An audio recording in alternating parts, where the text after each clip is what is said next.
दोस्तों नमस्कार, मैं एसकेपी ट्रिपल एस पॉइंट में आपका स्वागत करता हूं। सारणी पर आधारित आज मैंने केवल 2 क्वेश्चंस लिए हैं जो आपको आने वाली भविष्य में परीक्षा के लिए तैयार करेंगे। और इन 2 सारणियों पर आधारित क्वेश्चंस में हम लोग देखेंगे कि किन बारीकियों को आपको ठीक से समझ करके आंसर देना है। कई बार ऐसा होता है कि जो वैल्यूज सारणी में दी गई हैं वो परसेंटेज में दी गई हैं या सिंपल वैल्यूज हैं या हजार में दी गई हैं या मिलियन में दी गई हैं। इस बात को हम लोग ठीक से समझते नहीं हैं और क्वेश्चन करते हैं और सब गलत आंसर लगाकर चले जाते हैं। तो आज हम लोग इस वीडियो के माध्यम से ये सीखेंगे कि कहाँ कहाँ हमको ध्यान रखना है ताकि क्वेश्चन हमारा गलत न हो, और फिर ये भी सीखेंगे कि किस तरह से हम जल्दी से क्वेश्चन का आंसर दे सकते हैं। तो स्क्रीन पर आपको दिख रहा है कि एक सारणी यहाँ पर दी गई है और सारणी के बारे में यहाँ पर एक इंफॉर्मेशन दिया गया है कि नीचे दी गई सारणी में तेल का उत्पादन और आयात 1000 टन में दर्शाया गया है। यहाँ दर्शाने का मतलब कि जैसे ये 12,000 लिखा गया है तो इसमें 1000 का और गुणा कर दीजिए तो टोटल ये वैल्यूज हुई। तो इस वैल्यूज को इतना वाला जो पोर्शन है वो यहाँ लिख दिया गया है कि 1000 टन में दर्शाया गया है। यानी जो यहाँ पर वैल्यू लिखी गई है इस वैल्यू में 1000 से आप और गुणा करेंगे तब जाकर के आप सही आंसर दे पाएंगे। तो ये चीज इसलिए मैं इस क्वेश्चन को लिया हूं कि ताकि आपके समझ में ये बात आ जाए कि जो वैल्यूज दी गई है उन पर हमें किस प्रकार से ध्यान रखना है। अब यहाँ पर दे दिया है कि तेल का उत्पादन और आयात 1000 टन में दर्शाया गया है। तट के नजदीक और तट के द्वारा उत्पादित तेल घरेलू उत्पाद में है।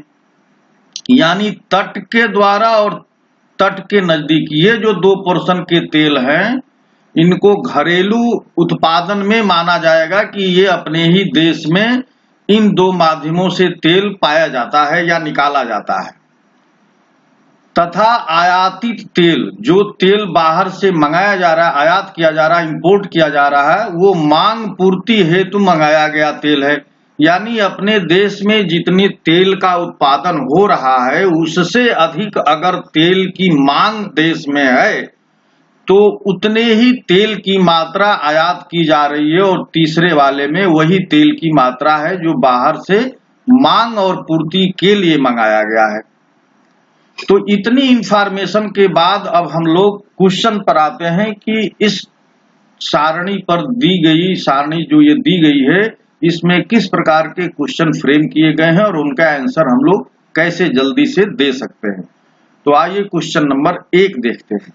क्वेश्चन नंबर 1 में दिया है कि वर्ष 2001 में घरेलू तेल उत्पादन का आयात से प्रतिशत क्या था। तो 2001 में इन दोनों वैल्यूज को जोड़ दिया जाएगा तो ये घरेलू उत्पाद हुआ। घरेलू यानी देश में कितना तेल का उत्पादन हुआ तो 11 और 12 जोड़ेंगे तो 23 हो गया। तो ये 23,000 और इसमें 1000 का गुणा करेंगे तो वो टन में बदल जाएगा पूरा ये। तो हम लोग उस 1000 के गुणा करने की जरूरत नहीं पड़ेगी क्योंकि जो नीचे वाला जिससे तुलना करानी है आयात से प्रतिशत देखना है। तो आयात में कितना है, आयात में 21,000 है तो ये आयात वाला पोर्शन है और ये दिया है 21,000। तो जब इसी से तुलना कराया जा रहा है तो इसमें 1000 का गुणा करने की जरूरत नहीं होगी क्योंकि अगर गुणा करेंगे तो ये दोनों कट जाएंगे। तो हम इसी वैल्यू को लेकर काम कर सकते हैं या आगे बढ़ सकते हैं। अब पूछ रहा है कि 2001 में घरेलू तेल का उत्पादन का आयात से कितना प्रतिशत, तो परसेंटेज निकालने के लिए जिससे तुलना की जा रही वो हर में चला जाता है डिनोमिनेटर में। तो तुलना आयात वाले से हो गई यानी 21,000 और 23,000 ऊपर हो जाएगा और गुणे 100 ये प्रतिशत आपको निकाल कर दे देगा। तो ये 3 जीरो कट गए। अब ये 2300 में आपको 21 से भाग देंगे तो ये आंसर आ जाएगा 109.52%। तो 109.52% जो है 2001 में घरेलू तेल का उत्पादन आयात से इतना प्रतिशत अधिक था। तो इसका आंसर हो जाएगा ऑप्शन सी, यानी 109.52%। आइए अब नेक्स्ट क्वेश्चन करते हैं। क्वेश्चन नंबर 2 में दिया है कि वर्ष 2001 तथा 2003 का घरेलू तेल उत्पादन का वर्ष 2001 की तुलना में प्रतिशत अंतर क्या था। तो 2001 में घरेलू तेल का उत्पादन क्या हुआ, तो इन दोनों को जोड़ देंगे तो ये हो गया 23,000, और 2003 में घरेलू तेल का उत्पादन क्या होगा, तो इन दोनों को जोड़ देंगे तो ये हो जाएगा 27,000। अब इन दोनों के अंतर पूछ रहा है, यानी डिफरेंस इसका निकालना है। तो डिफरेंस निकालेंगे तो आपको 27,000 में से 23,000 निकाल देना है, तो ये बच जाएगा 4,000। अब पूछ रहा है कि ये 4,000 का प्रतिशत किससे लेना है, तो 2001 की वैल्यू से लेना है। तो प्रतिशत अंतर जो है उसे प्रतिशत में लेना है, तो ये 4,000 को लेना है 23,000, मतलब 2001 में जो वैल्यू है उससे लेना है।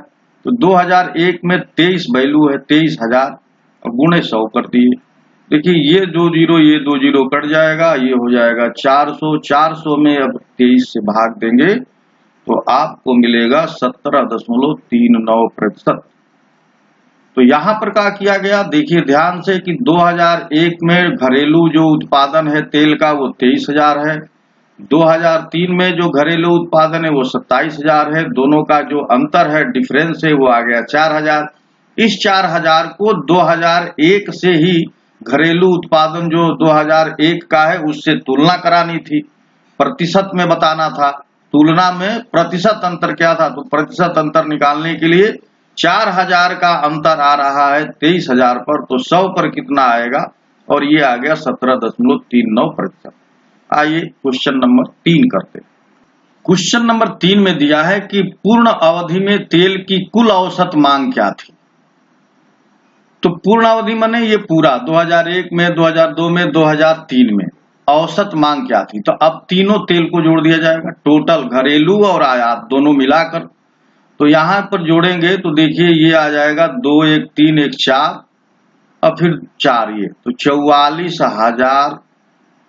और यहां पर देखिए जोड़ लीजिए तो ये आ गया 9 4 13 1 14, ये आ गया 5 9 4 13 1 14 और 2 1 3 1 4, 44,500। 2 1 3 1 4 1 5 आ जाएगा, यहाँ पर 54 हो जाएगा, 54,500। और यहाँ पर 6 1 7 और 3 2 5, यहाँ हो जाएगा 57। अब इनका औसत निकालना है तो सबको जोड़ देंगे। तो ये 3 वैल्यू हम लोग अभी नहीं लेते हैं, इसमें दशमलव लगा देंगे तो मिलियन में आ जाएगा। तो 44 धन 54.5 और ये हो गया 57। अब इसमें हम लोग 3 का भाग देंगे। देखिए कुछ लोगों को ये बात नहीं समझ में आ रही कि 44, 54.5 और 57 कैसे लिख दिया गया। देखिए ये 44,000 है और ये 1,000 टन में है, तो इसमें 1,000 का और गुणा करना है, यानी 3 जीरो और बढ़ेगा, और इसे मिलियन में बताना है। देखिए यहाँ पर आंसर मिलियन टन में दिया है, तो मिलियन टन में बताने के लिए 10 लाख के भाग दे देंगे 10 लाख से, तो 10 लाख बराबर 1 मिलियन होता है, 10 लाख बराबर 1 मिलियन। तो इसमें 10 लाख से भाग दे दिए तो देखिए ऊपर भी 6 जीरो है और नीचे भी 6 जीरो है, तो ये पूरा कट गया, तो वैल्यू क्या आ गई 44। अब ये मिलियन में आ गया, मिलियन टन में आ गया, मिलियन टन में वैल्यू आ गई। तो इसी तरह से सब में 3 जीरो बढ़ा करके और 10 लाख से भाग दिया गया है, तब ये आ जाएगा इस रूप में। अब इसको जोड़ करके 3 से भाग दे देंगे तो औसत आ जाएगा, ये औसत आ गया। तो औसत देखिए 7 और 4 11, 11 और 4 15, 6 और 5 11, 11 और 4 15, 155.5 अपान 3, और ये आ गया 3 5 15, 3 एकम 3 और 3 8 24, और ये 2 आ गए। इसको हम लोग 52 के अराउंड मान लेंगे, तो 52 मिलियन टन जो है इसका आंसर हो गया। ये आ गया आंसर इसका 52 मिलियन टन। इसमें क्या किया गया देखिए, मिलियन टन बनाने के लिए 10 लाख से भाग देंगे, तो यहां जो वैल्यू दी गई है इसमें 1000 का और गुणा करना पड़ेगा, क्योंकि ये टन में दिया, 1000 टन में दिया गया है।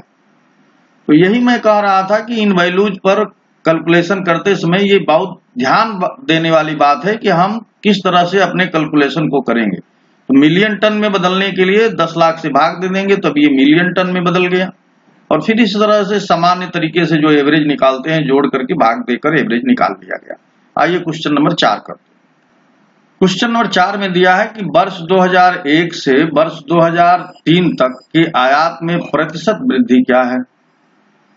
तो वर्ष 2001 में आयात जो है 21,000 का है और यहाँ 30,000 का है, तो दोनों के बीच का जो डिफरेंस है वो 9,000 का है। अब इस 9,000 को 2001 से तुलना करानी है, तो प्रतिशत वृद्धि निकालना है। तो प्रतिशत वृद्धि निकालने के लिए 9,000 की वृद्धि हुई है 21,000 पर, तो 100 पर कितनी होती। देखिए ये 3 जीरो कट जाएगा, अब ये हो गया 900। 900 में 21 से भाग देंगे, तो 900 में जब 21 से भाग देंगे तो ये आ जाएगा 42.85% के अराउंड, और इसको हम लोग लगभग 43% लिख सकते हैं, और यहाँ पर हमारा ऑप्शन दिया है 43%, तो इसका आंसर हो जाएगा 43%। ये बहुत आसान था। आयात के बारे में बात कर रहा था, तो आयाती तेल कितना है, तो 2001 में 21,000 है और 2003 में 30,000 है, तो इन दोनों के बीच में 9,000 का डिफरेंस है। 9,000 का डिफरेंस 21,000 पर है, तो 100 पर कितना होगा, ये प्रतिशत में आ गया। आइए नेक्स्ट क्वेश्चन। देखिए नेक्स्ट क्वेश्चन में फिर एक सारणी मैंने लिया है, और ये काफी कॉम्प्लेक्स टेबल है और इसमें बहुत ध्यान से बातों को समझना होगा। 5 अलग अलग वर्षों में, ये 5 अलग अलग वर्ष हैं, 2004, 2005, 2006, 2007, 2008, ये अलग अलग वर्ष हैं। 4 अलग अलग कंपनियों में, ये कंपनियां हैं A, B, C और D। कर्मचारियों की संख्या नीचे दी गई है, कर्मचारी दिए गए हैं, कर्मचारी में पुरुष और महिला ये दिए गए हैं। पुरुष और महिलाओं की संख्या, पुरुष और महिलाओं की, पुरुष और महिलाओं की संख्या, ये पूरा दिया गया है। अब हम लोगों को इस आधार पर जो इस पर फ्रेम किए गए क्वेश्चन हैं वो करने हैं। यहां पर सिंपल संख्या दी गई है, ये कोई प्रतिशत में नहीं दिया गया है, न कोई हजार में दिया गया है, न कोई लाख में दिया गया है। यहां पर जो दिया गया है वो बिल्कुल सीधी सीधी संख्या है। तो सीधी सीधी संख्या है, तो इस पर सीधे सीधे हम लोग बात करेंगे। तो आइए इस पर फ्रेम क्वेश्चन देखते हैं। क्वेश्चन नंबर 5 में बताया जा रहा है कि वर्ष 2007 में कंपनी ए में कार्यरत पुरुषों, वर्ष 2005 में कंपनी बी में कार्यरत पुरुषों और वर्ष 2006 में कंपनी डी में कार्यरत महिलाओं की कुल संख्या बताएं। तो इसमें जो कंपनी ली गई है वो ए ली गई है, बी ली गई है और डी ली गई। ए में 2007 की बात की जा रही है, बी में 2005 की बात की जा रही है और डी में 2006 की बात की जा रही है। इसमें पुरुष की बात हो रही है, यहां भी पुरुष की बात हो रही है और ये महिला की बात। मैं इसलिए ये सब बातें लिख रहा हूं ताकि आप ध्यान से इस वैल्यू को लिख सकें। अब देखिए, आपको 2007 में ए में पुरुषों की संख्या लिखनी है। 2007 ये है, ध्यान दीजिए। ए में पुरुष की संख्या 650, तो यहां 650 प्लस 2005 में महिला की संख्या की बात हो रही है, 2005 में भी पुरुष है, 2005 में पुरुष है, 2005 ये है और यहाँ पर बी में ये पुरुष है, तो यहाँ पर आ जाएगा 4। उसके बाद 2006 में डी में, 2006 में डी में महिला है, तो 2006 ये लाइन है और ये डी है, यहाँ महिला देखना है, वो 450। अब ये सबको जोड़ लेना है, तो 650 और 450 1100 हो जाएगा और 11 में 4 जोड़ेंगे आगे 1500, तो टोटल कर्मचारियों की संख्या आ गई 1500 और ये है ऑप्शन डी। तो इस तरह से जब आप जोड़ेंगे, चाहे तो आप यहीं से जोड़ सकते हैं, ये बिना लिखे। थोड़ा सा सावधानी रखना है कि ये 650 400 यहीं टेबल में ही उसको मार्क कर लीजिए और यहीं से जोड़कर आंसर लिख दीजिए। तो ये पूरा पोर्शन जो लिखा गया है इसे लिखने की जरूरत नहीं है, ये तो मैं आपको समझाने के लिए यहाँ लिख रहा हूं, आप डायरेक्ट यहाँ से जोड़कर लिख सकते हैं। आइए नेक्स्ट क्वेश्चन करते हैं।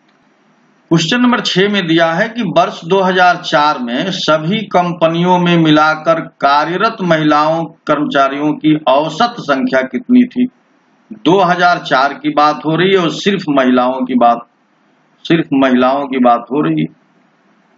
तो अब यहीं से हम लोग जोड़ लिए, औसत निकालना है।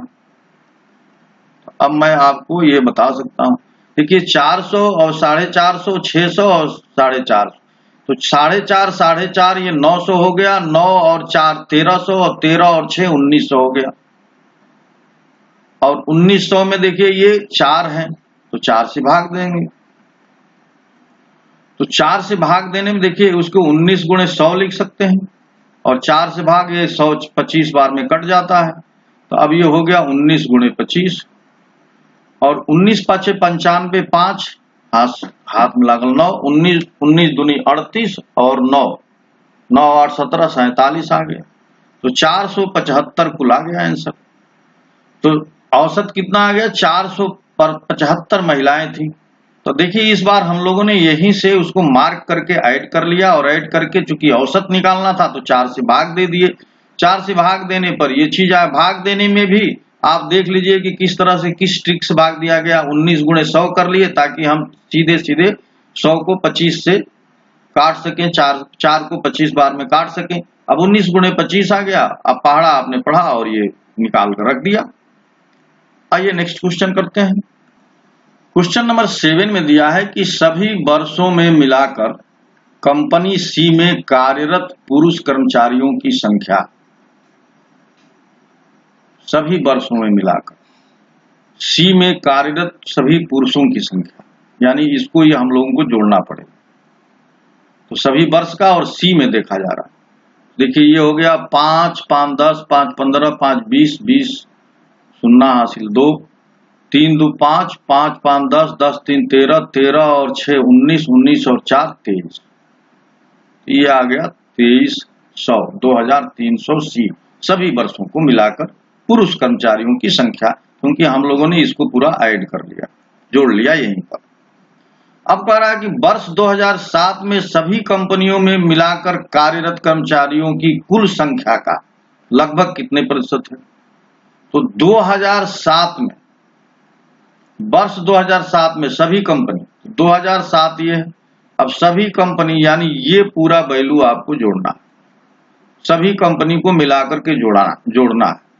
तो यहां सबसे होशियारी क्या है कि आप देखिए यहां पर 650 यहां है और 650 यहां है, तो 6.5 6.5 ये 13 हो गया, इन दोनों का आपने जोड़ लिया। 13 और 4 17 17 5 22 22 और 5 27 27 और 7 34 34 और 6 40 40 और 1 41 और 50, तो इन सबको जोड़ने पर आ गया 41 50। आप जोड़ सकते हैं सिंपली, इस लाइन को पूरा जोड़ना है, तो 41 50 आ गया। अब 41 50 से 2300 की तुलना करानी है, तो प्रतिशत निकालने के लिए या तुलना करने के लिए क्या भाई, 2300 में 41 50 में 2300 कितना है ये देखना है, ये 41 50 है।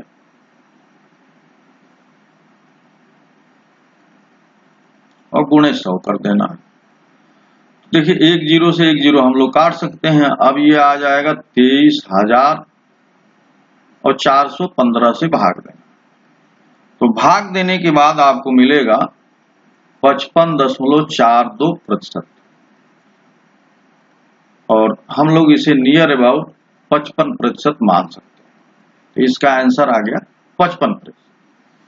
इसमें थोड़ा सा जोड़ जो है अधिक करना था, बाकी प्रतिशत, और प्रतिशत भी एक प्रकार का कंपैरिजन है, तुलना करना है। तो किससे तुलना की जा रही है? तो 2007 में जो कार्यरत सभी कर्मचारी हैं उनसे तुलना की जा रही है। तो 2007 में जो टोटल कर्मचारी हैं वो 4,150 हैं, और 2000 और कंपनी सी में सभी वर्ष में मिला करके 2,300 कर्मचारी हैं, तो उनसे प्रतिशत की तुलना की जा रही है। तो 2007 में सभी कर्मचारियों के सापेक्ष सी कंपनी में सभी वर्षों में 55% कर्मचारी जो है वो 2007 के अपेक्षा है, यानी 4,150 का 55% 2000 कंपनी सी में लोग हैं, और ये आ गया 55%। देखिए यहाँ पर प्रतिशत यहाँ लिख दिया है, तो यहाँ प्रतिशत नहीं लगाया है, तो ये भी ध्यान रखना है। आइए अब नेक्स्ट क्वेश्चन करते हैं। क्वेश्चन नंबर 8 में दिया है कि यदि वर्ष 2004 में कंपनी बी में 20% पुरुष कर्मचारी और 30% महिला कर्मचारी विकलांग थे, तो उस वर्ष उस कंपनी में विकलांग कर्मचारियों की कुल संख्या कितनी थी? तो यहां पर बात हो रही है 2004 और कंपनी है बी। बी में पुरुष और महिला कितने हैं? तो 2004 में कंपनी बी में पुरुष की संख्या है 250 और महिला की संख्या है 450। अब यहां पर क्या करना है कि 250 का 20% पुरुष विकलांग है, तो 250 का 20% निकाल लेंगे, तो 20/100। देखिए ये 2 जीरो यहां से पूरा कट जाएगा, तो 25 दूनी 50 आ गया, यानी 250 में से 50 लोग विकलांग हैं, और ये है 450। 450 ये तो पुरुष कर्मचारी हैं और ये महिला कर्मचारी हैं, तो महिला में 30% विकलांग है, तो 450 का 30% निकाल लिए, तो 30/100 कर दिए। ये 2 जीरो कट गए। अब 3 5 15 और 3 4 12 1 13 135। तो 450 महिलाओं में से 135 महिलाएं विकलांग हैं, तो टोटल कितने विकलांग हो गए? तो 50 धन 135 और ये आ गया 185। तो 185 कर्मचारी ऐसे हैं जो 2004 में कंपनी बी में विकलांग हैं, तो ये ऑप्शन ए सही है। अब बिल्कुल सिंपल सा मैं आपको ये टेबल बना करके भी दिखा दिया, ये ग्राफ बनाकर दिखा दिया कि किस तरह से कैलकुलेशन को हम लोग तुरंत कर ले रहे हैं, समझते हैं। आइए अब नेक्स्ट क्वेश्चन। क्वेश्चन नंबर 9 में दिया है कि वर्ष 2005 में कंपनी डी में पुरुषों की संख्या, वर्ष 2006 में कंपनी ए में महिलाओं की संख्या और वर्ष 2005 में कंपनी बी में पुरुषों की संख्या के बीच क्रमशः अनुपात क्या है? देखिए हम लोग यहाँ पर पहले वर्ष लिख लें कि कोई कंफ्यूजन न हो। 2005, 2006 और 2005 ये क्रम दिया है। तो 2005 में कंपनी डी में पुरुष की संख्या, तो ये कंपनी डी है और इसमें लेना है पुरुष की संख्या। तो कंपनी डी और 2005 में नहीं, ये देखा जा रहा है कंपनी डी ये है और पुरुष की संख्या लेना है 550, ले लिया गया भाई। 2006 में कंपनी ए में महिलाओं की संख्या लेनी, तो 2006 ये है और कंपनी ए है और इसमें महिलाओं की संख्या लेनी है, तो महिलाओं की संख्या हो गई 250। तो यहाँ पर 250 और यहाँ ए कंपनी है और महिला लेना है। इसी तरह से आपको कंपनी 2005 में कंपनी बी लेनी है। 2005 में बी कंपनी ली गई है और इसमें पुरुषों की संख्या लेनी है, यानी पुरुष लिए गए हैं। तो 2005 ये है और इसमें कंपनी बी ली गई है ये, तो कंपनी बी में 400 पुरुष हैं, तो 400 यहाँ लिख दिए। और इनका रेशियो लेना है। रेशियो लेने के लिए देखिए 0 से हम एक बार काट देंगे, अब 0 0 सब जगह से कट गया। अब इसे 5 से हम लोग काट सकते हैं, तो 5 से काट दें तो 11 5 55, 5 5 25 और 5 8 40। तो हमारे पास ये रेशियो निकल कर आ गया 11 संबंधी 5 संबंधी 8। तो 11 संबंधी 5 संबंधी 8, ये ऑप्शन नंबर ए सही है। तो फ्रेंड्स, इस प्रकार से हम लोग टेबुलेशन के क्वेश्चन बहुत समझते हुए फास्ट तरीके से कर सकते हैं। बस ध्यान रखना है कि टेबल में जो वैल्यू दी गई है वो किस रूप में दी गई है, प्रतिशत में है, टन में है, मिलियन में है, हजार में है, किस में है, या सिंपल वैल्यू है। जब इन बातों को आप समझ लेंगे तो आपसे क्वेश्चन गलत नहीं होंगे और फंसेंगे नहीं, बिल्कुल इजीली होते जाएंगे, जैसा कि इस वीडियो में आपने देखा। इसके पहले मैं ग्राफ पर, टेबुलेशन पर कई वीडियोज बना चुका हूं, तो आप उसे एक बार जरूर देख लीजिए।